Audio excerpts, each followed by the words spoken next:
Hello everyone. CGPSC और व्यापम के लिए प्रीवियस ईयर क्वेश्चन डिस्कशन का ये हमारा 37वां वीडियो है। पिछले वीडियो में हम छत्तीसगढ़ में प्रमुख जनजातियों की चर्चा कर रहे थे। आज की इस वीडियो में हम उसी के आगे जो जनजातियां बाकी हैं उनसे संबंधित प्रश्नों की चर्चा करेंगे। इस क्रम में अगली जो जनजाति है ये है पारधी जनजाति। पारधी जनजाति के बारे में महत्वपूर्ण यह है कि यह जनजाति आखेट से संबंधित है। आखेट मतलब शिकार। पारधी जनजाति या पारधी शब्द की उत्पत्ति मराठी शब्द पारधू से हुआ है और जिसका मतलब होता है आखेट। इस जनजाति के अंतर्गत 12 गोत्र पाए जाते हैं। हालांकि यह सब प्रश्न पूछे नहीं गए हैं, पर एक प्रश्न है जो कि पूछा गया है। ये केवल काले पक्षियों का शिकार करते हैं। पारधी जनजाति किसके शिकार के लिए प्रसिद्ध है? काले पक्षियों के शिकार के लिए प्रसिद्ध है और यह महत्वपूर्ण चीज़ है। यह प्रश्न पूछा गया है। इसके अलावा इनके व्यवसाय के बारे में प्रश्न पूछा गया है। छिन के पट्टे से चटाई और टोकरी बनाने का कार्य करते हैं पारधी जनजाति के लोग। अगला है भैना जनजाति। भैना जनजाति, इसमें ज़्यादा कोई प्रश्न पूछा नहीं गया है, पर बस एक चीज़ याद रखिएगा, इनका जो पंचायत प्रमुख होता है इसको गौटिया कहा जाता है। गौटिया हमने कहाँ पे पढ़ा था? गौटिया पद की शुरुआत कब हुई है इसके बारे में हम चर्चा कर चुके हैं। ठीक है, मराठों के समय से गौटिया का पद बना हुआ है। अगला है प्रधान। प्रधान जनजाति, यहाँ से कुछ प्रश्न पूछे गए हैं जैसे कि इनके निवास के बारे में। प्रधान जनजाति मुख्य रूप से पश्चिमी छत्तीसगढ़, मुख्यतः कबीरधाम और बिलासपुर जिले में पाए जाते हैं। इनके जो प्रमुख गीत हैं, इसका एक नाम है लिंगो पाटा। लिंगो पाटा प्रधान जनजाति का प्रमुख गीत है। यह प्रश्न पूछा गया है। ठीक है, तो लिंगो पाटा याद रखेंगे प्रधान जनजाति से। इनकी उपजातियों को किस नाम से जाना जाता है? तो एक है राज प्रधान, एक है गांडा प्रधान, एक है देसाई प्रधान। ठीक है, तो ऐसे कुछ नाम हैं, पर यहाँ से प्रश्न पूछे नहीं गए हैं। इसमें दो चीज़ें बहुत महत्वपूर्ण हैं, इनका निवास क्षेत्र और इनका गीत। गीत विशेष रूप से याद रखिएगा। लिंगो पाटा किस जनजाति से संबंधित है? यह प्रधान जनजाति का गीत है। इनके बारे में कुछ विशेष तथ्य हैं जैसे कि ये गोंड राजाओं के मंत्री हुआ करते थे। ठीक है, प्रधान जनजाति गोंड राजाओं के मंत्री हुआ करते थे, जिसे पटरिया भी कहा जाता था। ठीक, इसके अलावा ये गोंड राजाओं के गीत गायक भी थे तथा प्रधान का शाब्दिक अर्थ दूसरे के अनाज पर निर्भर रहने वाला होता है। ठीक है, तो प्रश्न पूछेगा इनमें से किस जनजाति के नाम का अर्थ अनाज पर निर्भर रहने वाला या दूसरे के अनाज पर निर्भर रहने वाला होता है? तो प्रधान जनजाति जो है वो इसका मतलब होता है दूसरे के अनाज पर निर्भर रहने वाला। और इन सभी में जो सबसे प्रमुख है वो है लिंगो पाटा गीत। ठीक है, किससे संबंधित है? प्रधान जनजाति से। अगला है कंडरा। कंडरा जनजाति, इस शब्द की उत्पत्ति कांड अर्थात बाण से हुआ है और इनका मुख्य व्यवसाय होता है बांस का बर्तन बनाना। बांस के बर्तन बनाने का कार्य किसका होता है? यह प्रश्न पूछा गया है। कंडरा जनजाति। हालांकि बांस शिल्प से संबंधित कई सारी जनजातियां हैं। ठीक है, उसी में से एक है कंडरा जनजाति। अगला है पाव जनजाति। पाव जनजाति के बारे में कोई ज़्यादा प्रश्न पूछा नहीं गया है। इसमें बस एक चीज़ याद रखिएगा, इनकी उत्पत्ति के बारे में। इनके पूर्वज जो है वो पवईगढ़ में रहते थे, इसी कारण इनको पाव कहा जाता है। अगला है छत्तीसगढ़ के उत्तरी क्षेत्र या सरगुजा संभाग की प्रमुख जनजातियां। सबसे पहला है खड़िया जनजाति। खड़िया जनजाति, इनके प्रमुख देवता के बारे में प्रश्न पूछा गया है। इनके प्रमुख देवता हैं बंदा और इनका पारंपरिक कार्य क्या होता था? पारंपरिक कार्य था पालकी ढोना। ठीक है, पालकी में किसी राजा को या किसी रानी को उठा करके ले जाना इनका प्रमुख व्यवसाय हुआ करता था। ठीक, खड़िया इसी से संबंधित इनकी बोली भी है। खड़िया जनजाति की बोली कौन सी है? खड़िया बोली है। इनके प्रमुख पर्व हैं पुष पुन्नी और कर्मा। कर्मा बहुत सारे जनजातियों का प्रमुख पर्व है। उसी तरीके से खड़िया जनजाति का भी प्रमुख पर्व है कर्मा, साथ में पुष पुन्नी। इसके अलावा जनजातियों में बहुत सारी कैटेगराइजेशन की गई है इनके वैज्ञानिक अध्ययन के दृष्टिकोण से। खड़िया जनजाति इसी में ही कोलारियन जनजाति है। ठीक है, इसको अगर पूछा जाए तो ये आदि कोलारियन जनजाति समूह के अंतर्गत आते हैं। आदि मतलब पुराने। नेक्स्ट है खैरवार जनजाति। खैरवार जनजाति के बारे में जो एकमात्र प्रश्न सबसे ज़्यादा पूछा गया है वो है इनके पारंपरिक कार्य के बारे में। और जैसा इनके नाम से समझ में आ रहा है, खैर यानी खैर वृक्ष से कत्था निकालने वाले, तो ये प्रश्न पूछा गया है कि कत्था निकालने का कार्य किस जनजाति के द्वारा किया जाता था। ये किया जाता था खैरवार जनजाति के द्वारा। इनके प्रमुख नृत्य हैं जदुरा और डंडा नृत्य।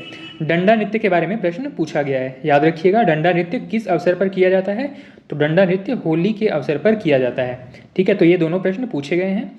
खैर वृक्ष से कत्था निकालने का कार्य किस किस जनजाति के द्वारा होता है, और डंडा नृत्य किस पर्व के दौरान मनाया जाता है। अगला है भारिया।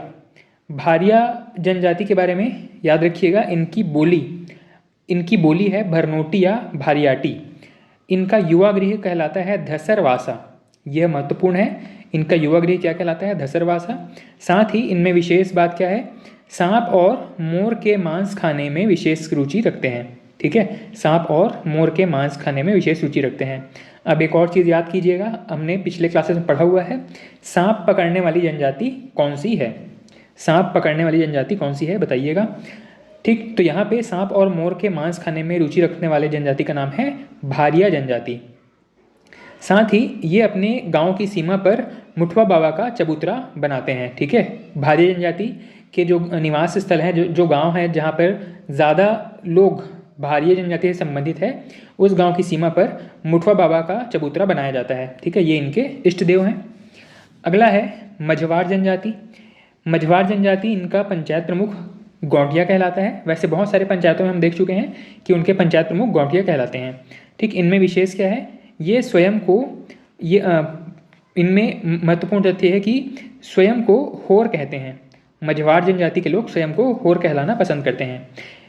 नेक्स्ट है माझी जनजाति। माझी जनजाति के बारे में एक चीज़ याद रखिएगा कि इनके पंचायत प्रमुख को सियान कहा जाता है। माझी जनजाति के पंचायत प्रमुख को सियान कहा जाता है। इसके अलावा यहाँ पर ज़्यादा प्रश्न पूछे नहीं गए हैं। ठीक, ये एक किताब का नाम है, इसको बस याद रखिएगा, R.V. रसेल। ये बुक और लेखक का नाम याद रखिएगा। इनकी पुस्तक का नाम है the tribes and caste of central province of India. ठीक है, सेंट्रल प्रोविंस किसको कहते थे? वर्तमान जो मध्य प्रदेश है, छत्तीसगढ़ है और आपका महाराष्ट्र है, इन तीनों को कंबाइंड तौर पे सेंट्रल प्रोविंस कहा जाता था। ठीक है, बाद में इसमें बरार क्षेत्र को भी जोड़ दिया गया। उसके बाद में इस पूरे क्षेत्र का नाम सेंट्रल प्रोविंस एंड बरार पड़ गया था। ठीक है, तो R.V. रसेल ने जब अपनी यहाँ पर खोज की, रिसर्च की, तो उन्होंने एक किताब लिखी और उस किताब का नाम है the tribes and caste of central province of India. ये 1916 के आसपास लिखी गई थी।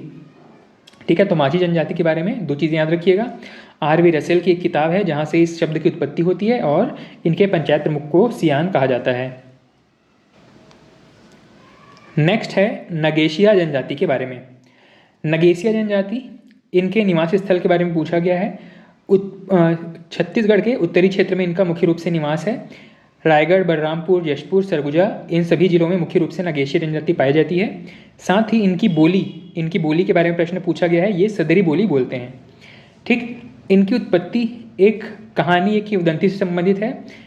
कहानी ये कि नाग सर्प द्वारा रक्षा किए जाने के कारण इनको नगेशिया कहा जाता है। ठीक है, मतलब नाग सर्प या नाग सांप ने इस जनजाति के लोगों की रक्षा की है, इसी वजह से इन्होंने अपना नाम नगेशिया रख लिया है।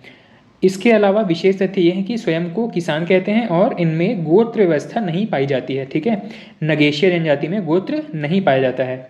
मतलब एक विवाह की जो पद्धति होती है जिसमें कि प्रयास किया जाता है कि अपने गोत्र से बाहर विवाह किया जाए, तो नगेशिया में क्योंकि कोई गोत्र व्यवस्था प्रचलित नहीं है, इसीलिए यहाँ पर विवाह के समय ऐसी कोई समस्या नहीं आती होगी, गोत्र व्यवस्था वाली समस्या नहीं आती होगी।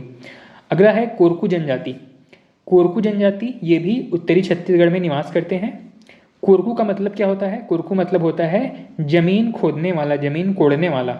ठीक, इनका पारंपरिक पेशा है भूमि खोदना। इनके प्रमुख नृत्य के बारे में प्रश्न पूछा गया है। इनके प्रमुख नृत्य में एक है थापटी नृत्य और एक है ढांढल नृत्य। ये दोनों ही महत्वपूर्ण है। कोरकू जनजाति का प्रमुख नृत्य थापटी और ढांढल। कौन कौन सा है? थापटी और ढांढल। कोरकू जनजाति का अर्थ क्या होता है? कोरकू का मतलब होता है जमीन खोदने वाला। ठीक है, इसके अलावा इस जनजाति से संबंधित कुछ विशेष तथ्य हैं, जैसे कि मृतक संस्कार में सिडोली प्रथा प्रचलित है। मतलब मृतकों को जब दफनाया जाता है तो वहाँ पे एक लकड़ी का स्तंभ गाड़ दिया जाता है, ठीक है, काष्ठ स्तंभ, लकड़ी का स्तंभ वहाँ पर गाड़ दिया जाता है पहचान के रूप में। साथ ही एक नृत्य है, इसको कहा जाता है खम्ब स्वांग। यह खम्ब स्वांग किस जनजाति के द्वारा किया जाता है, यह प्रश्न पूछा गया है। तो खम्ब स्वांग कोरकू जनजाति के द्वारा किया जाता है, ठीक। इसके अलावा इस जनजाति में गांव के बाहर ऊंचे खंभे को मेघनाद खंभ कहा जाता है, ठीक है। मेघनाद त्यौहार मनाते हैं, उसी के लिए जो खंभा गाड़ते हैं उसको मेघनाद खंभ कहा जाता है। तो क्या क्या चीज़ें महत्वपूर्ण हैं? कोरकू जनजाति का अर्थ क्या है? जमीन खोदने वाला। प्रमुख नृत्य कौन कौन से हैं? थापटी और ढांडल। सिडोली प्रथा क्या है? मृतकों को दफनाने के बाद काष्ठ स्तंभ लगाना। खम्ब स्वांग नृत्य, खम्ब स्वांग किसके द्वारा किया जाता है? कोरकू जनजाति के द्वारा। और मेघनाद त्योहार या मेघनाद पर्व किससे संबंधित है? कोरकू जनजाति से संबंधित है। नेक्स्ट है मुंडा जनजाति। मुंडा जनजाति छत्तीसगढ़ के उत्तरी क्षेत्र में, खास करके जसपुर और बलरामपुर में मिलते हैं। ये झारखंड की प्रमुख जनजाति हैं, ठीक है। एंशियंट छत्तीसगढ़ के इतिहास में और भारत के इतिहास में भी मुख्य रूप से आप मुंडा विद्रोह के बारे में पढ़ते हैं। मुंडा विद्रोह जो है वो आपका झारखंड बिहार वाले क्षेत्र में हुआ था, ठीक है। तो फिलहाल यहाँ पे मुंडा का अर्थ या मुंडा की जो जनजाति है वो किस क्षेत्र की है? झारखंड क्षेत्र की जनजाति है, ठीक। इसके अलावा ये होरोहान या मूरा के नाम से भी जाने जाते हैं। अब ये थोड़ा महत्वपूर्ण शब्द है, जहाँ पे भी यूनिक शब्द मिलते हैं वो आपके एग्जाम के लिए महत्वपूर्ण है। तो होरोहान या मूरा के नाम से जानी जाने वाली जनजाति कौन सी है? मुंडा जनजाति, ठीक। होरोहान या मूरा का अर्थ क्या होता है? इसका अर्थ होता है गांव का मुखिया। होरोहान या मूरा का मतलब होता है गांव का मुखिया। इनकी बोली है, इनके जनजाति नाम से संबंधित है मुंडारी। मुंडा जनजाति का बोली मुंडारी। इनमें जो धार्मिक पुजारी होते हैं इनको पाहन कहा जाता है। अगला प्रमुख आपका जनजाति है बिहार जनजाति। बिहार जनजाति कोरिया और सरगुजा क्षेत्र में पाए जाते हैं। इनकी उपजातियों में बरहरिया बरहरिया और दखीनाहा ये दोनों प्रमुख हैं। इनमें विशेष चीज़ क्या है? विशेष चीज़ ये है कि गोंड और खैरवाड़ जनजातियों के साथ निवास करते हैं कौन? बिहार जनजाति के लोग। और छत्तीसगढ़ में ये एक अल्पसंख्यक जनजाति हैं, ठीक। अगला है भील जनजाति। भील जनजाति कोरिया, मनेन्द्रगढ़ और भरतपुर चिरमिरी के आसपास पाए जाते हैं। मतलब ये कह सकते हैं कि छत्तीसगढ़ का उत्तरी और उत्तर पश्चिमी जो क्षेत्र है यहाँ पे भील जनजाति ज़्यादा मिलते हैं। इसके अलावा भील जनजाति पूरे देश में अगर देखा जाए तो राजस्थान हो गया, मध्य प्रदेश हो गया और गुजरात वाले क्षेत्र में भील जनजाति पाई जाती हैं। इनमें प्रमुख प्रथा है गोल गधेड़ो। गोल गधेड़ो किस जनजाति से संबंधित प्रथा है? भील जनजाति। भील जनजाति की उत्पत्ति के बारे में एक स्टेटमेंट बताया गया है कि द्रविड़ भाषा के बिल्लू शब्द से इसका उद्गम हुआ है, ठीक है। बिल्लू का मतलब क्या होता है? बाण या तीर, ठीक है। इसका मतलब है कि बाण या तीर, जिसको कि द्रविड़ भाषा में बिल्लू कहा जाता है, इसी का ही अपभ्रंश रूप है भील। बिल्लू से अपभ्रंश होते होते भील शब्द बना है, ठीक।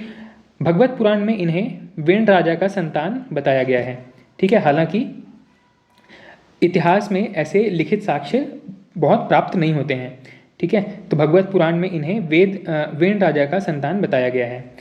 आधुनिक इतिहास में इस प्रकार के लिखित साक्ष्य प्राप्त नहीं होते हैं। और आपको पता है कि भगवत या जो भागवत है वो लगभग कह सकते हैं कि एंशियंट या मिडाइवल हिस्ट्री के टाइम की घटनाएं हैं। अगला है विवाह पद्धति। विवाह पद्धति में हरण विवाह, परीक्षा विवाह, हठ विवाह, घर जमाई और विनिमय विवाह प्रमुख प्रचलित हैं भील जनजाति में। साथ ही रामायण में शबरी भीलनी और महाभारत में एकलव्य भील का वर्णन मिलता है, ठीक है। मतलब अगर पूछा जाए कि भील जनजाति की कुछ प्रमुख ऐतिहासिक शख्सियतें कौन सी थी, तो एक हैं माता शबरी जो कि भील जनजाति से थी, और एक हैं एकलव्य जिन्होंने गुरु द्रोणाचार्य को अपना गुरु माना था और उसके लिए अपने अंगूठे को गुरु दक्षिणा के रूप में समर्पित कर दिया था, ठीक है। तो भील जनजाति के ये दो लोगों का नाम याद रखिएगा, प्रारंभिक और मुख्य परीक्षा दोनों के लिए महत्वपूर्ण है, ठीक है, शबरी और एकलव्य। अगला है जनजाति समस्याओं के बारे में। खैर ये प्रीलिम के हिसाब से ज़्यादा महत्वपूर्ण नहीं है, मुख्य परीक्षा में इस प्रकार के प्रश्न पूछे जाते हैं। जनजातीय समस्याओं के बारे में, जनजातीय आरक्षण के बारे में, ठीक है। तो कई जो विवादास्पद टॉपिक हैं उनके बारे में प्रश्न मुख्य परीक्षा में ही पूछे जाते हैं। प्रीलिम्स में जनरली ऐसे प्रश्न देखने को नहीं मिलते हैं, ठीक। तो मुख्य रूप से अगर हम एक कॉमन मैन की तरह देखें तो प्रमुख समस्याएं क्या फेस की जाती हैं जनजातीय जनसंख्या के द्वारा। तो सबसे पहला है जीवन शैली में बदलाव।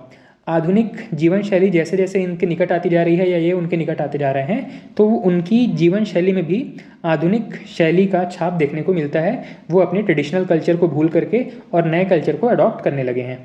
इसके अलावा आर्थिक समस्याएं और एक है संस्कृति का क्षरण। संस्कृति का क्षरण कैसे, मैंने बताया कि मॉडर्न जो हैबिट्स हैं उनको अडॉप्ट करने लगे हैं और जो इनके ट्रेडिशनल हैबिट्स थे, जो ट्रेडिशनल कस्टम्स थे, कल्चर थे, उनको धीरे धीरे भूलते जा रहे हैं और वो कल्चर जो है वो विलुप्त होती जा रही है। आर्थिक समस्याएं किस प्रकार की हैं, तो आर्थिक समस्याएं ऐसी हैं कि ट्राइबल एरियाज़ में रोजगार के बहुत ज़्यादा साधन उपलब्ध नहीं होते, या जो साधन उपलब्ध हैं वो उनके योग्यता के अनुसार या उनकी मेहनत के अनुसार उनको मेहनताना या वेतन नहीं दे पाते हैं, ठीक है। तो यहाँ पे इनकी जो आर्थिक स्थिति है वो कभी भी बहुत अच्छी नहीं हो पाती है, ठीक। नेक्स्ट है अनुसूचित जनजाति से संबंधित संवैधानिक प्रावधानों के बारे में। इनकी चर्चा जनरली हम पॉलिटी में कर रहे होते हैं, तो यहाँ पर इनको फिर से हम डिस्कस नहीं कर रहे हैं। नेक्स्ट है अनुसूचित जनजाति जनगणना 2011 के बारे में। ये टॉपिक में जनगणना मतलब जो इकोनॉमिक सर्वे मैंने डिस्कस किया है वहाँ पे जनगणना के से संबंधित और साथ ही प्रीवियस ईयर क्वेश्चंस के डिस्कशन में मैंने जनगणना से संबंधित सारे तथ्यों को कवर किया हुआ है, ठीक है। तो यहाँ पे इनको रिपीट नहीं करेंगे। लिंगानुपात भी वहाँ पर कवर हो चुका है, ठीक। इसके अलावा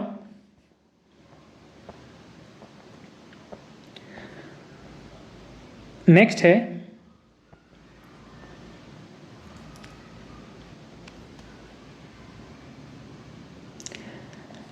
है लोक कला और संस्कृति। आदिवासियों में या आदिम जनजातियों में लोक कला और संस्कृति कौन कौन से हैं और किस प्रकार का प्रभाव लोक जीवन में देखने को मिलता है, इसकी थोड़ी सी चर्चा यहाँ पे करेंगे और कौन कौन से प्रश्न पूछे गए हैं इनको यहाँ पर देखते चलेंगे। तो लोक कला का मतलब क्या है, कला का मतलब तो आपको पता है कि वे सभी भाव अभिव्यक्तियाँ जो किसी विशेष स्किल का प्रदर्शन करती हैं, किसी विशेष कह सकते हैं कि ज्ञान का प्रदर्शन करते हैं, उसको हम कला कह लेते हैं। और लोक कला का मतलब है आम जनता के बीच में प्रचलित स्किल्स या आम जनता से संबंधित प्रचलित स्किल्स, इसको हम कहते हैं लोक कला। छत्तीसगढ़ में प्रचलित लोक जीवन कला जो समाज द्वारा मान्य है, लोक संस्कृति कहलाती है। इसके अंतर्गत लोकगीत, लोक नृत्य, लोक नाट्य और प्रमुख त्यौहार, पर्व, आभूषण, व्यंजन इत्यादि शामिल हैं, ठीक। और छत्तीसगढ़ राज्य की जो जनजातियां हैं वो भी इन लोक कलाओं से अछूती नहीं रहती हैं, उनके भी अपने लोक कला हैं और साथ ही वे दूसरी जनजातियों के लोक कलाओं को, संस्कृतियों को धीरे धीरे अडॉप्ट करते रहते हैं, ठीक है। तो छत्तीसगढ़ में प्रमुख लोकगीतों के बारे में अगर देखा जाए तो लोकगीतों का वर्णन इन मुख्य रूप से 5 भागों में किया जा सकता है। इसके अलावा भी आप इनके डिफरेंट टाइप से कैटेगराइजेशन कर सकते हैं। पर एग्जाम के हिसाब से देखा जाए तो ये कुछ 5 कैटेगरी हैं जो कि मुख्य परीक्षा के लिए महत्वपूर्ण है। सबसे पहला है धर्म व पूजा गीत, सेकंड है ऋतुओं पर आधारित गीत, तीसरा है उत्सव संबंधी गीत, चौथा है संस्कार गीत और पांचवा है मनोरंजन गीत, ठीक। इनको हम एक एक करके देखते चलेंगे। साथ ही जब ये नृत्य गीत हो रहे होते हैं तो भाई जाहिर है कुछ वाद्य यंत्र भी बजाए जाएंगे।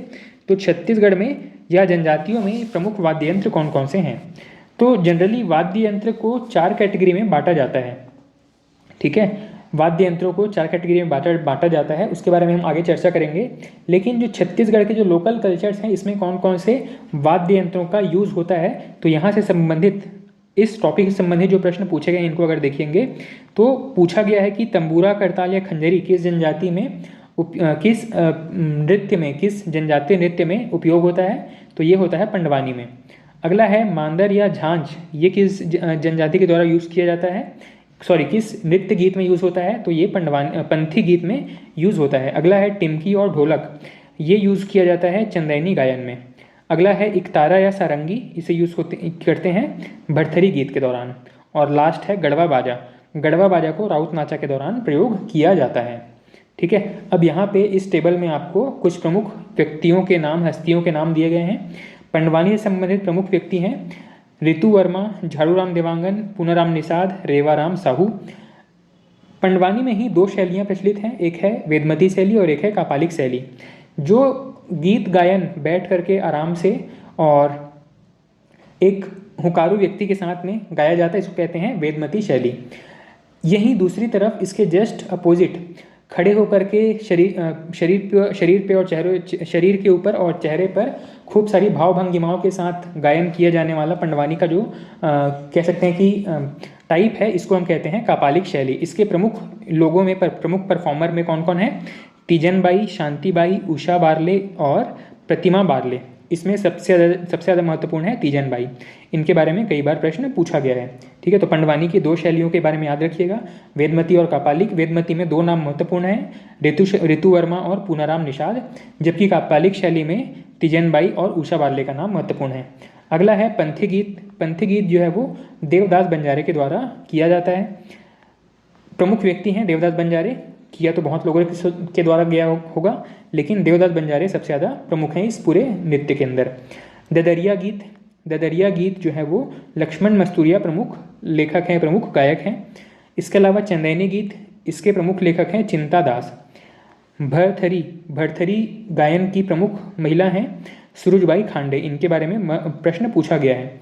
अगला है बांस गीत। बांस गीत जो है वो गाया जाता है यादव जनजाति के द्वारा, जिसमें कि केजूराम यादव और नकुल यादव प्रमुख हैं। अगला है कबीर गीत। कबीर गीत जो है वो भारतीय बंधुओं के द्वारा प्रस्तुत किया जाता है। चलिए सबसे पहले हम थोड़ी सी बात कर लेते हैं पंडवानी के बारे में। पंडवानी के बारे में प्रारंभिक और मुख्य परीक्षा में कई बार प्रश्न पूछे गए हैं। पंडवानी मुझे लगता है छत्तीसगढ़ में जो यहाँ के जो लोकल लोग हैं, जो छत्तीसगढ़िया लोग हैं, वो ज़रूर जानते होंगे, सुने होंगे। ठीक है, इसमें आप अगर YouTube पे इसकी कोई परफॉर्मेंस अगर देख लेंगे एक बार, तो ये जो नृत्य शैली है, ये गायन शैली है, वो बहुत बेहतर तरीके से आपको समझ में आ जाएगा। ठीक, तो पंडवानी के बारे में कुछ ऐसी चीज़ें जो एग्जाम में पूछी गई हैं, इसको देखते चलते हैं। सबसे पहली चीज़, पंडवानी किस महाकाव्य पर आधारित है? तो महाभारत की जो कहानियाँ हैं उसे ही पंडवानी के दौरान, पंडवानी गायन के दौरान गाया जाता है या उसके बारे में वर्णन किया जाता है। छत्तीसगढ़ में पंडवानी किस लेखक के रचनाओं पर आधारित है? तो सबल सिंह चौहान, जिन्होंने महाभारत के कुछ दोहों को, चौपाइयों को छत्तीसगढ़ी में ट्रांसलेट किया है, लिखा है, इन्हीं सबल सिंह चौहान की रचनाओं पर आधारित है पंडवानी। ठीक है, और पंडवानी के प्रमुख लोग कौन हैं? प्रधान और देवारों के द्वारा गाया जाने वाला पंडवानी प्रमुख है, मतलब ट्रेडिशनली यही लोग पंडवानी गाया करते थे। प्रमुख नायक हैं भीम और प्रमुख नायिका हैं द्रौपदी। ठीक है, इसको किस अवसर पर गाया जाता है? क्या कोई विशेष फेस्टिवल पर ही गाया जाता है? तो इसे किसी भी फेस्टिवल की आवश्यकता नहीं है, कभी भी जब कोई बड़ा ऑर्गेनाइजेशन हो रहा हो, ठीक है, उस समय इसका गायन, इसका मंचन किया जा सकता है। ठीक, इसको एक लोक नाट्य के रूप में जाना जाता है।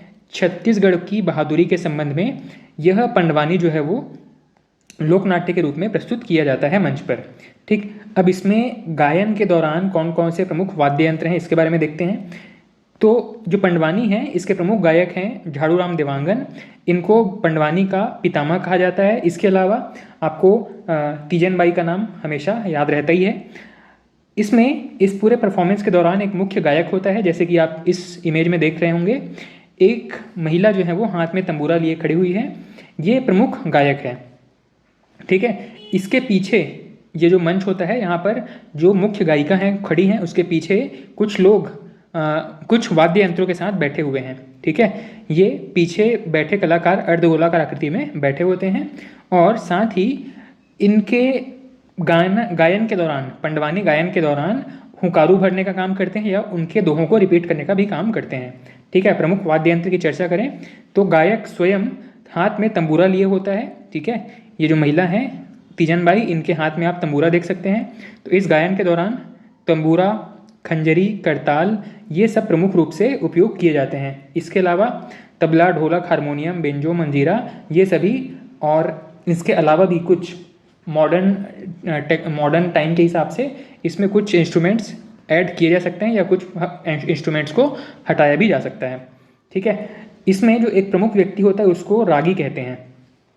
ये जो महिला हैं जब गाना अपना प्रदर्शन करेंगी और इनके बाद में जब कोई स्टेटमेंट को अधूरा छोड़ देंगी या पूछेगी ठीक है कि नहीं है करके, तो एक व्यक्ति होता है जो कि हुंकारू भरने वाला होता है जिसको कि रागी कहा जाता है। ठीक है, तो इनके हर एक स्टेटमेंट के बाद में या हर एक लाइन के बाद में, कुछ लाइनों के बाद में एक व्यक्ति है जो बार बार हाओ जी करके हुंकारू भरता है, इसको रागी कहा जाता है। ठीक है, तो रागी का प्रमुख कार्य क्या है? हुंकारू भरना।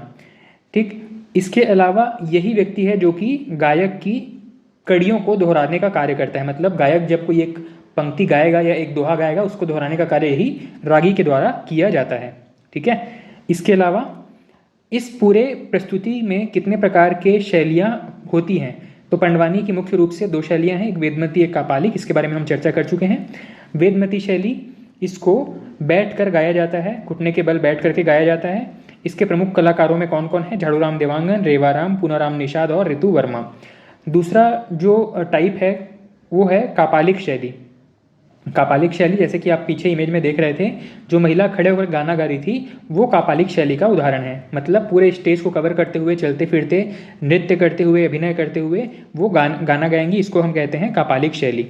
ठीक है, इसके प्रमुख कलाकार कौन हैं? तीजनबाई, शांतिबाई, उषा बारले और प्रतिमा बारले। ठीक, इस प्रकार मुख्य रूप से जो पांडवानी है उसमें 2 शैलियाँ ही हैं, एक है वेदमती और दूसरा है कापालिक शैली। इसमें छत्तीसगढ़ के जो मंचन करने वाले लोग हैं, जो प्रमुख गायक हैं, इन्होंने अंतर्राष्ट्रीय स्तर पर भी पंडवानी का नाम रोशन किया है, देश का नाम रोशन किया है, छत्तीसगढ़ का नाम रोशन किया है। कौन कौन ऐसे व्यक्ति हैं जिन्होंने विदेशों में परफॉर्मेंस दिया है? तो झाड़ूराम देवांगन, तीजनबाई और ऋतु वर्मा, ये विदेशों में प्रस्तुति दे चुके हैं। ठीक है, इसके अलावा आपको तीजनबाई के बारे में कुछ चीज़ें पता होनी चाहिए। तीजनबाई के बारे में अगर देखें तो इनका गायन का प्रारंभ या निवास कह सकते हैं चारकुटी गांव से है। ठीक है, इनके नाना बृजलाल पारधी, इनसे इन्होंने अपना ये गायन सीखा है। ठीक है, तीजनबाई ने अपने नाना बृजलाल पारधी से यह अभिनय या यह नृत्य या गायन सीखा है। कौन सा? पंडवानी नृत्य, पंडवानी गायन। साथ ही तीजनबाई के बारे में यह एक चीज़ याद रखिएगा कि इन्होंने पद्मश्री, पद्मभूषण और पद्मविभूषण तीनों ही सम्मान प्राप्त किया है। छत्तीसगढ़ की एकमात्र कलाकार हैं, एकमात्र महिला कलाकार हैं जिन्होंने पद्मश्री, पद्मभूषण और पद्मविभूषण तीनों ही प्राप्त किया हुआ है। ठीक, इसके अलावा इनकी गायन शैली के बारे में आपको पता है, ये कापालिक शैली की गायिका हैं। ठीक है, अगला है नृत्य से संबंधित लोकगीत। अब इसमें सबसे पहला है सुआ गीत या गौरा गीत। सुआ गीत जनरली जो छत्तीसगढ़ में जो भी लोग दीपावली का त्यौहार मनाते हैं वो देखते होंगे कि जब दीपावली त्यौहार के समय कुछ महिलाएं या कुछ बच्चियां जो हैं वो सिर पे एक टोकरी लिए हुए उसमें अनाज भर करके और एक तोते का, मिट्टी का तोता रख करके, शिव पार्वती का मूर्ति रख करके आती हैं और सुआ नाचती हैं लोगों के घरों के आंगन पे। इस नृत्य को ही सुआ नृत्य या गौरा नृत्य कहा जाता है। इसके बारे में कुछ महत्वपूर्ण चीज़ें देखते हैं। सबसे पहले तो इस इमेज में आपको दिखाई दे रहा होगा कि किस प्रकार महिलाएं या जो बच्चियां हैं वो एक टोकरी में कुछ इनके जो सिंबॉलिक चीज़ें हैं, जैसे कि शिव पार्वती जी की मूर्ति हो गई, एक तोता हो गया और साथ में उस टोकरी में कुछ अन्न हो गया, इतना सबको रख करके और वहाँ पर एक डांस परफॉर्म करते हैं। ठीक, किस समय परफॉर्म किया जाता है? तो दीपावली के समय में। इस नृत्य में मुख्य रूप से किस देवी देवता की आराधना की जाती है? तो शिव पार्वती की आराधना की जाती है। ठीक है, और ये जो गीत है तरी हरी नाना, ये मुझे लगता है सभी ने, ज़्यादातर लोगों ने सुना होगा। ये तरी हरी नाना किस गीत से संबंधित है, किस नृत्य से संबंधित है? यह सुआ नृत्य या गौरा नृत्य से संबंधित है। ठीक, इस नृत्य में, इस गीत में किस रस की प्रधानता होती है? श्रृंगार रस की प्रधानता होती है। ये ऐसे प्रश्न पूछे गए हैं। ददरिया के बारे में पूछा गया है, रस के ददरिया में कौन सा रस होता है पूछा गया है। साथ ही अभी आप देख रहे हैं कि सुआ नृत्य के बारे में पूछा गया कि कौन सा रस होता है। ठीक, इस तरीके से कुछ विशेष नृत्य हैं, गायन है, जहाँ पर उसमें निहित रस के बारे में पूछा जाता है।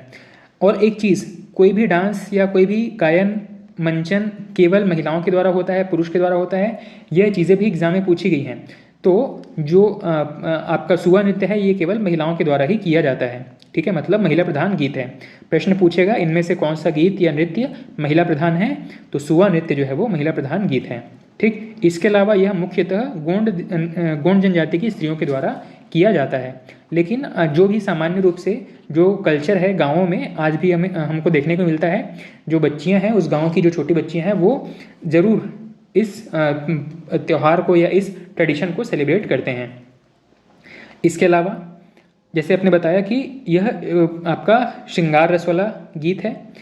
इस पूरे गायन के दौरान कोई भी अलग से वाद्य यंत्र का प्रयोग नहीं किया जाता, अपने हाथ से ही ताली बजा करके इस पूरे नृत्य को परफॉर्म किया जाता है, इस गायन को परफॉर्म किया जाता है, ठीक है। श्रृंगार रस प्रधान है, इसमें प्रेम प्रधान करुण गीत होते हैं, ये सब हम बात कर चुके हैं। अगला है पंथी गीत। पंथी गीत सतनामी जनजाति के द्वारा गाया जाने वाला गीत है, सतनाम पंथ के द्वारा गाया जाने वाला गीत है। यह चीज़ बहुत महत्वपूर्ण है और पूछा जाता है और बहुत इजी चीज़ है। पंथी नृत्य जनरली आप सभी ने या तो लाइव देखा होगा या कहीं ना कहीं टीवी में, मोबाइल में ये नृत्य या गीत से संबंधित आपने परफॉर्मेंस देखा होगा। तो पंथी गीत और पंथी नृत्य दोनों ही सतनाम पंथ के अनुयायियों के द्वारा किया जाता है। और प्रमुख वाद्य यंत्र के बारे में प्रश्न पूछा जाता है। मांदर और झांझ पंथी नृत्य के दौरान प्रमुख वाद्य यंत्र होते हैं। इसके गीतकार कौन है, तो विशेष नाम है यहाँ पे देवदास बंजारे जी का, ठीक है। अंतर्राष्ट्रीय स्तर पर ख्याति प्राप्त हैं स्वर्गीय देवदास बंजारे, ठीक। अगला है प्रणय गीत से संबंधित लोकगीत। प्रणय से संबंधित लोकगीत, इसमें जैसे कि मैंने आपको बताया कि ददरिया, इसको भी श्रृंगार प्रधान गीत माना जाता है, ठीक है। तो ददरिया गीत को लोकगीतों का राजा भी कहा जाता है। यह प्रश्न पूछा गया है एग्जाम में, लोकगीतों का राजा किसको कहा जाता है, ददरिया को। इसे श्रम गीत भी कहा जाता है। श्रम गीत कहने का मतलब क्या है, जब लोग अपने खेतों में काम कर रहे होते हैं, महिला पुरुष काम कर रहे होते हैं खेतों में, उसी दौरान वे ददरिया का गायन करते हैं, ठीक है। मतलब सवाल जवाब शैली में गायन होता है, यहाँ पे बताया भी गया है सवाल जवाब शैली में गायन होता है। मतलब पुरुष जो है वो, पुरुषों का दल कोई एक दोहा गुनगुनाएगा या एक गीत का कुछ अंतरा गुनगुनाएगा और सामने से महिलाएं जो है वो उसके जवाब में कुछ गीत गुनगुनाएंगी, ठीक है। इस तरीके से यह सवाल जवाब शैली में गाया जाता है। यह श्रृंगार रस प्रधान गीत होता है। ददरिया में कौन सा रस होता है, श्रृंगार रस होता है, ठीक। फसल बोते समय युवक युवतियां अपने मन की बात पहुंचाने के लिए यह गायन करती हैं, ठीक। इसके बाद में यह ददरिया जो है वो प्रेम गीत या प्रणय गीत के नाम से भी जाना जाता है। प्रमुख गायक कौन है, प्रमुख गायकों में लक्ष्मण मस्तूरिया हैं, दिलीप षडंगी हैं, केदार यादव है, शेख हुसैन है, ये सभी जो है वो ददरिया के प्रमुख गायक हैं, ठीक। ये मुख्य बातें थी ददरिया के बारे में। अगला है चंदैनी गायन। यह भी महत्वपूर्ण है, यहाँ से प्रश्न पूछे गए हैं। चंदैनी गायन जो है वो मुख्यतः दो कैरेक्टर्स पर आधारित है, एक है लोरिक और एक है चंदा। इन दोनों के प्रेम प्रसंग पर आधारित है चंदैनी गायन, ठीक है। यह चीज़ पूछा गया है कि चंदैनी गायन किन दो कैरेक्टर्स के प्रेम प्रसंग पर आधारित है, तो एक व्यक्ति हैं लोरिक और एक व्यक्ति हैं चंदा, ठीक। इसके प्रमुख कलाकार कौन है, प्रमुख कलाकार का नाम है चिंता दास। प्रमुख वाद्य यंत्र जो कि चंदैनी गायन के दौरान प्रयोग किए जाते हैं, इसमें है टिमकी और ढोलक। टिमकी और ढोलक ये प्रमुख वाद्य यंत्र हैं चंदैनी गायन के। विशेष चीज़ क्या है, विशेष बात यह है कि इसको राउत जाति के लोगों के द्वारा गाया जाता है। साथ ही इसमें गाथामयी शैली लोरिक और गीतमयी शैली चंदैनी कहलाती है। गाथामयी कहने का मतलब है जो स्टोरी टेलिंग वाला पार्ट होता है इसको लोरिक कहा जाता है, और जो सिंगिंग वाला पार्ट होता है, गीतमयी पार्ट होता है, इसको आपका चंदैनी कहा जाता है। लोरिक का मतलब स्टोरी और चंदैनी का मतलब सिंगिंग या गायन। लोरिक चंदा छत्तीसगढ़ के प्रसिद्ध प्रेमी युगल थे, जिसमें लोरिक जो है वो रीवा, रायपुर के रीवा से संबंधित हैं, और चंदा जो है वो आरंग क्षेत्र की निवासी थी, ठीक है। तो चंदैनी गायन में कुछ प्रमुख प्रश्नों की अगर चर्चा करें तो क्या क्या प्रश्न पूछे गए हैं। पहला प्रश्न पूछा गया है लोरिक चंदा किस गीत से संबंधित है, चंदैनी गायन से, या पूछा एक बार चंदैनी गायन किससे संबंधित है, लोरिक और चंदा के प्रेम प्रसंग से संबंधित है, ठीक। अगला है इसमें प्रमुख वाद्य यंत्र कौन से हैं और इसके प्रमुख कलाकार कौन से हैं, ठीक है। इतनी बातें याद रखेंगे। नेक्स्ट है ढोला मारू। ढोला मारू यह भी दो लोगों का प्रेम प्रसंग है, एक व्यक्ति है ढोला और एक व्यक्ति है मारू। इनके प्रेम प्रसंग पर आधारित है ढोला मारू की गाथा। इसके प्रमुख कलाकार हैं सूरजबाई खांडे और जगन्नाथ कुम्हार। ये दोनों नाम याद रखिएगा, सूरजबाई खांडे और जगन्नाथ कुम्हार। ठीक है। ढोला मारू ये मूलतः राजस्थान के नरवर के राजकुमार तथा पुंगल देश की राजकुमारी की प्रेम गाथा है। ठीक है। ढोला जो है वो राजकुमार हैं और मारू जो है वो राजकुमारी हैं। ठीक है। ये दोनों ही राजस्थान से संबंधित हैं। तो राजस्थानी लोक कला है ढोला मारू, जो कि अब छत्तीसगढ़ में भी गाया जाता है। इसमें प्रमुख पात्र कौन है? मैंने बताया ढोला और मारू। इसमें एक खलनायिका का भी वर्णन मिलता है, इसका नाम है रेवा। ठीक है। तो ढोला मारू इसी नृत्य या गायन शैली में एक महिला का भी नाम मिलता है, उसका नाम है रेवा। अगला है भरथरी। भरथरी के बारे में हम चर्चा कर चुके हैं। मैंने बताया था कि भरथरी जो है वो सूरजबाई खांडे इसकी प्रमुख गायिका हैं। ठीक है। किसी क्लास में मैंने इसके बारे में चर्चा किया था। उस समय सूरजबाई खांडे जी को शायद कोई विशेष पुरस्कार दिया गया था, पुरस्कार मिला था। तो करंट अफेयर में ये न्यूज़ था, उस समय पूछा गया था भरथरी गायन की प्रमुख महिला कौन है। तो भरथरी गायन की प्रमुख महिला हैं सूरजबाई खांडे। मुख्य चीज़ें देखते हैं। तो यह राजा भरथरी और रानी पिंगला के वैराग्य जीवन पर आधारित है। ठीक है। राजा भरथरी और रानी पिंगला की गाथा है किसमें? भरथरी गीत में। इसमें प्रमुख गायिका हैं सूरजबाई खांडे। प्रमुख वाद्य यंत्र हैं एकतारा व सारंगी। प्रमुख वाद्य यंत्र हैं एकतारा और सारंगी। इसके अलावा ये जो राजा भरथरी पिंगला है का किस क्षेत्र से संबंधित है? तो मध्य प्रदेश के मालवा क्षेत्र से संबंधित है और इसी क्षेत्र की गाई जाने वाली गाथा है भरथरी गीत। ठीक है। विशेष चीज़, भरथरी लोकगीत विधा के रूप में जानी जाती है। भरथरी को ही लोकगीत विधा के नाम से के रूप में जाना जाता है। ठीक है। मतलब ये लोकल कल्चर का पार्ट है। अगला है, प्रारंभ में भरथरी को व्यक्तिगत रूप से खंजरी बजाकर गाया जाता था। ठीक। बस यही कुछ बातें हैं जो कि भरथरी गीत के बारे में प्रमुख हैं, जहाँ से प्रश्न पूछा गया है। खास करके ये ऊपर के जो 3 पॉइंट हैं, यहाँ से प्रश्न ज़्यादा पूछे गए हैं। अगला है फणी गीत। फणी गीत में जनरली कोई प्रश्न पूछा नहीं गया है अभी तक। एक बात बस ये याद रखिएगा, फणी गीत में किस प्रकार की शैली मिक्स होती है? तो यहाँ पे व्यंग्य और हास्य की शैली समाहित होती है फणी गीत में। अगला है प्रमुख पर्व और त्यौहार से संबंधित लोकगीत। प्रमुख त्योहारों में या पर्वों के हिसाब से देखें तो लोकल लेवल पर सेलिब्रेट किया जाने वाला एक पर्व है भोजली गीत। भोजली गीत कब गाते हैं? तो रक्षाबंधन के अगले दिन जब भोजली को ठंडा किया जाता है तो भोजली गीत गाया जाता है। अब ये भोजली क्या चीज़ है, इसको देखते हैं। तो भोजली गीत गाने का समय कौन सा है? रक्षाबंधन के दूसरे दिन, मतलब भादो माह के कृष्ण पक्ष प्रथमा को। ठीक। इसके बाद में भोजली का मतलब क्या होता है? यहाँ पे राखी रक्षाबंधन के पहले ही लगभग 1 हफ्ते पहले छोटी छोटी टोकरियों में गेहूं और धान के बीज रोपे जाते हैं, बोए जाते हैं। ठीक है। और 1 हफ्ते में इनमें अंकुरण आकर के छोटे छोटे पौधे निकल आते हैं। इसको ही भोजली कहा जाता है। रक्षाबंधन के अगले दिन इस भोजली को सिर पर रख करके और भोजली गीत गाते हुए तालाबों में, नदियों में ठंडा करने के लिए लेकर के जाया जाता है और इसी दौरान भोजली गीत का गायन होता है। अब प्रश्न पूछा गया है कि गंगा का नाम किस गीत में आता है, किस नृत्य में आता है? तो गंगा जी का नाम आता है भोजली गीत में। ठीक है। मतलब ऐसा कहते हैं कि ऐसा कह सकते हैं कि ट्रेडिशन है, जिस जगह पे इन भोजली को ठंडा किया जाता है उसको गंगा माना जाता है। ठीक है। तो गंगा शब्द बार बार किस गीत में मिलता है? तो भोजली गीत में। ठीक है। इसमें विशेष क्या है? यह भूमि जल से संबंधित गीत हैं। इसमें महिलाएं टोकरी में खाद मिट्टी रखकर उसमें धान, गेहूं, जौ, उड़द के थोड़े थोड़े दाने बो देती हैं और इसमें पौधे उग जाते हैं। इसको ही भोजली कहा जाता है। ठीक है। सामान्य तौर पे धान और गेहूं का प्रयोग किया जाता है, लेकिन जिस स्थान पे जिस प्रकार की फसल उगती है उसी को ही ट्रेडिशन का पार्ट बना लिया जाता है। तो धान गेहूं के अलावा जौ, उड़द ये सब भी उस टोकरी में बोया जा सकता है। 1 हफ्ते में जैसे ही उस टोकरी में पौधे उगने लगते हैं, उसको आपका रक्षाबंधन खत्म होने के बाद में अगले दिन इसको ठंडा करने के लिए सिर पर उठा करके ले जाते हैं। ठीक है। तो ये हो गया आपका भोजली गीत के बारे में। मुख्य चीज़ क्या है? गंगा नदी का नाम किस में आता है बार बार? भोजली गीत में। ठीक है। और नेक्स्ट है, भोजली गीत किस त्यौहार से संबंधित है, किस त्यौहार के आसपास इसका गायन किया जाता है? तो रक्षाबंधन के आसपास इसको गाते हैं।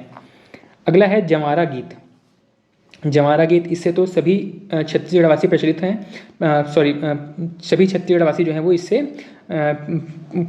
परिचित हैं। आप चैत्र नवरात्रि हो गया या फिर आपका कुंवार मास की जो नवरात्रि होती है उस समय देखेंगे तो जहाँ भी दुर्गा माता बिठाया जाता है, दुर्गा माता को स्थापित किया जाता है, वहाँ पे जवारा बोया जाता है। ठीक है, उसी समय जो गीत गाए जाते हैं इसको जवारा गीत कहा जाता है। 9 दिन के दौरान जो छोटे छोटे बीज बोए गए होते हैं, जो छोटे टोकरियों में या छोटे कह सकते हैं कि खप्परों में जो बीज बोए गए होते हैं वो एक हफ्ते में ही अंकुरित होकर के छोटे छोटे पौधों के रूप धारण कर लेते हैं।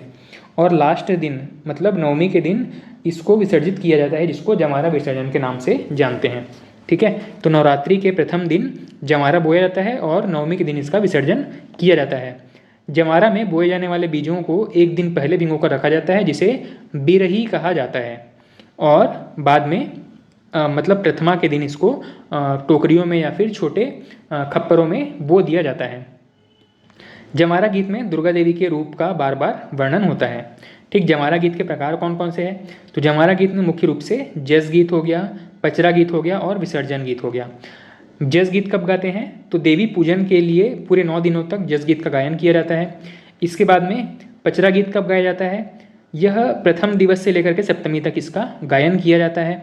ठीक है, और लास्ट में उम्हा गीत अष्टमी और नवमी के दिन इसका गायन किया जाता है। अष्टमी के दिन खास करके इस उम्हा गीत का गायन करके और नवमी के दिन इस पूरे जवारा को विसर्जित कर दिया जाता है। अगला है गौरा गौरी गीत। गौरा गौरी गीत किससे संबंधित है? यह दिवाली के अवसर से संबंधित है। दिवाली के अगले दिन गौरा गौरी गीत गाया जाता है। मुख्य रूप से गोंड समुदाय से संबंधित है, और गौरा गौरी नाम से समझ में आ रहा होगा कि यह किस देवता से, किस ईश्वर से संबंधित है। तो शिव पार्वती से संबंधित है गौरा गौरी गीत। ठीक है, तो गौरा गौरी गीत में मुख्य रूप से यही कुछ बातें हैं जो कि पूछी गई हैं। इसमें डिटेल तो बहुत सारी हो सकती हैं कि कोई पर्व या त्यौहार किस प्रकार से सेलिब्रेट किया जाता है, डे 1 से लेकर के सारे रस्मों रिवाज की चर्चा की जा सकती है, पर इतने डिटेल में कोई एग्जाम पूछा नहीं जाता एग्जाम्स में। हाँ, जो अपने आसपास आप किसी पर्व को, त्यौहार को सेलिब्रेट होते हुए देखते हैं, वहाँ से आपको काफ़ी कुछ आइडिया मिल सकता है। तो प्रारंभिक परीक्षा के लिए तो सिर्फ इतना जानना काफ़ी है कि गौरी गौरा पर्व या गौरी गौरा गीत किस समय गाया जाता है। तो दिवाली के अवसर पर गाया जाता है। ठीक, मेंस के लिए इसी चीज़ को आप थोड़ा सा एक्सप्लेन करके लिखेंगे कि यह जो ट्रेडिशन है इसमें कौन कौन से रस्म और रिवाज इन्वॉल्व होते हैं। ठीक है, इससे जो है वो आपका आंसर कंप्लीट हो जाता है। इस प्रकार आज के डिस्कशन में हमने छत्तीसगढ़ की जो बची हुई जनजातियाँ थी उनके बारे में अध्ययन किया, चर्चा किया, और छत्तीसगढ़ के प्रमुख पर्व त्यौहार के बारे में हम देखना कंटिन्यू कर रहे हैं। ठीक है, तो आज की डिस्कशन में इतना ही है। बाकी के जो बचे हुए टॉपिक्स हैं इनको हम नेक्स्ट क्लास में कंटिन्यू करेंगे। ठीक है, थैंक यू।